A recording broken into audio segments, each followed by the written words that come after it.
Hello everyone, good afternoon!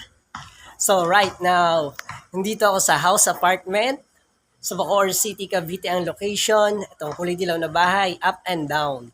With 2 bedrooms and 1 bathroom. Meron pang laundry area sa second floor. Pwedeng ma-convert sa 3 rooms. So nakatalis yung bahay. May sarili metro na kuryente at tubig.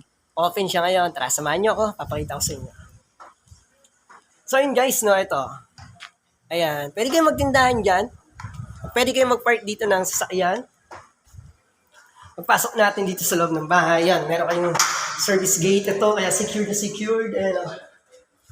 Ayan, ganyan siya kaluwag. So ayan, pagpasok natin dito sa pinto, ayan, nakita nyo naman, nakatiles na bagong pintura pa, di ba? Napakaganda. So ayan, check natin.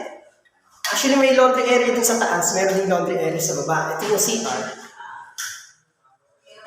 Ayan, yung CR, may shower, gumagana yung flush ng toilet. Ito naman yung kanyang kusina. Ayan, napakaluwag na kanyang kusina. May isang dudulo natin. Ayan, di ba? Ang ganda kasi mahal yung covertops niya, meron yung cabinet sa baba. So ito, meron dito sink, pwede rin kayo magyaba dito. Pwede nyo rin gawing laundry area. Kasi tayo sa second floor, pakita ko sa inyo yung dalawang kwarto. Paganda na ito. Guys, nandito na tayo sa second floor. So ano gusto niyo tignan? Ito muna? Ito? Or itong laundry area? Okay, ito na lang. Dito na lang muna tayo sa may laundry area na pwedeng may convert. Maging kwarto, pero depende na sa inyo to ha. Meron itong water faucet dyan. Ayan. Very spacious yan guys. So ito, nakikita nyo dyan. Yan. Provision para sa window type na aircon. Dito yan sa kwarto nakatutok. So, check na natin. So, ayan ha. Ayan o. Nakita nyo naman. So, ayan. Tignan natin itong isa. Ito muna tayo. So, ito yung isang room. Dalawa kasi yung kwarto nito. Ayan, guys. So, ayan. Nakita nyo naman. Tignan natin yung isang kwarto. So, yun guys, no. Take note ha. House apartment. Ayan.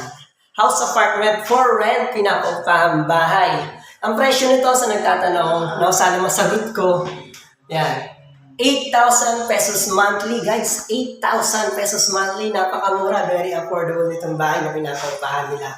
So ito yung kwarto, ito yung malaking kwarto. O, di ba? Ang ganda. Ayan, ito yung view. Sarado lang natin. So yun, ito yung house apartment for rent, pinapaupahan bahay na vacant as of now, October 2024. Ang presyo, 8,000 pesos monthly, up and down with 2 bedrooms. Yan, inside subdivision, good community, and plan-free location. Wala na magiging problema, ready na for occupancy, pwede na lipatan agad. Open for viewing. Ayan, schedule na lang daw kasi busy din sila.